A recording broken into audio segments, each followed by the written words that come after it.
হয় ইসকন এটা ভারতের সৈন্য, ইসকন ভারতের লোক, ইসকনের মাধ্যমে এদেশকে ধ্বংস করার চক্রান্ত চলতেছে। তাহলে ইনশাআল্লাহ বাংলাদেশের প্রত্যেকটা নাগরিক ঐক্যবদ্ধ হয়ে একত্রিত হয়ে ইসকনের বিরুদ্ধে লড়াই করবে। এটা হিন্দুদের বিরুদ্ধে লড়াই নয়, এটা সংখ্যালঘুর বিরুদ্ধে লড়াই নয়। এই যুদ্ধ হবে ষড়যন্ত্রের বিরুদ্ধে যুদ্ধ, এই যুদ্ধ হবে ভারতের দালালের বিরুদ্ধে যুদ্ধ। যখন ইসকন আসে তখন ধর্ম ধর্ম সংখ্যালঘু সংখ্যালঘু না, এদেশে হাজারো হিন্দুরা আছে যারা এই মাটি এবং মানুষের কথা বলে। আমি বলবো এদেশে ইসকন নামক যে সংগঠন বর্তমান বাংলাদেশে চলমান আছে, এই ইসকন মূলত হিন্দু ধর্মীয় শ্রী চৈতন্যের মতবাদকে প্রমোট করে, যেটিকে বলা হয় বৈষ্ণব শাখা, হিন্দু ধর্মের বৈষ্ণব শাখা। আর শ্রী চৈতন্যকে কেউ বলে যে তিনি নিজে শ্রীকৃষ্ণ, আর কেউ বলে যে শ্রী চৈতন্য মূলত শ্রীকৃষ্ণের ভক্ত ছিলেন। তো এই ধারাটার মূল বক্তব্য কি? এই ধারাটার শ্রী চৈতন্যের মূল বক্তব্য হচ্ছে হিন্দুদের মধ্যে যে জাতপাতের ভেদাভেদ আছে, হিন্দুদের মধ্যে জাতপাতের ভেদাভেদ আছে, ব্রাহ্মণ ক্ষত্রিয় শূদ্র এরকম 4টে ভাগে তারা বিভক্ত। তার মধ্যে সবচেয়ে সম্মানিত অংশটা হচ্ছে ব্রাহ্মণ, যারা তাদের দাবি অনুযায়ী তাদের ভগবানের মাথা থেকে সৃষ্টি হয়েছে, নাউজুবিল্লাহ। তো এই নিম্নবর্ণের হিন্দুদের কোনো অধিকার হিন্দু সমাজে ছিল না, ফলত নিম্নবর্ণের হিন্দুরা দলে দলে ইসলাম গ্রহণ করেছে। কেননা ইসলামে সবাই সমান, ইসলামে কোনো জাত নাই, পাত নাই, কালার নাই, রং নাই, বর্ণ নাই, ভাষা নাই, কিছু নাই। কিন্তু ইসকনকে আর এই দেশে সহ্য করা হবে না।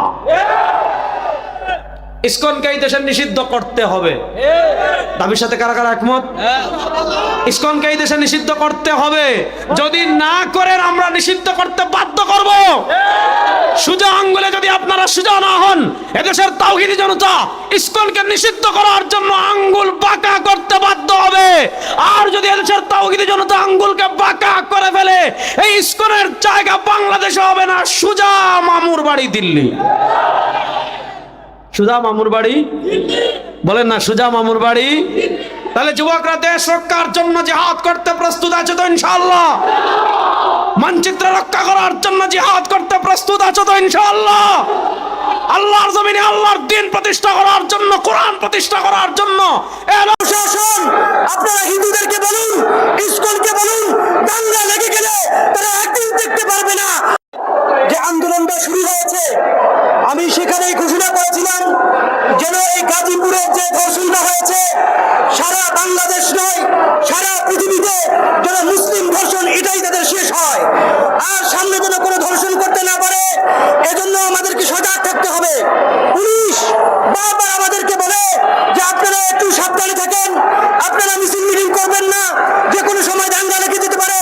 আমি প্রশাসনকে বলতে চাই, রাজনীতি শুরু হয়েছে, আর এই জঘন্য পৈশাচিক কর্মকাণ্ড শুরু করেছে আমাদের অ্যাডভোকেট শহীদ আলিমদের হত্যাকারী সংগঠন এবং সন্ত্রাসী উগ্র হিন্দুত্ববাদী সংগঠন ইসকন।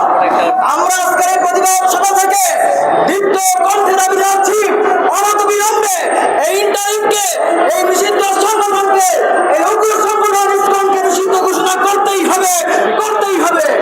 এবং একই সাথে তাদের সাহায্যকারী গুপ্তচর মিডিয়া প্রথম আলো, দিল্লির পুরান দিল্লি স্টার থেকে বাংলার জমিনে নিষিদ্ধ করতে হবে। ঠিক ইনশাআল্লাহ। আমরা দেখেছি বাংলার জমিনে তারা স্বচ্ছতা মনে রাখতে পারে নাই। অতএব দিল্লির পুরান, প্রথম আলো, দিল্লি স্টার চৌকে ইসকনের যাবতীয় কর্মকাণ্ড নিষিদ্ধ করতে হবে। হিন্দু তুমি তোমার ধর্ম পালন করো, আমি আমার ধর্ম পালন করব।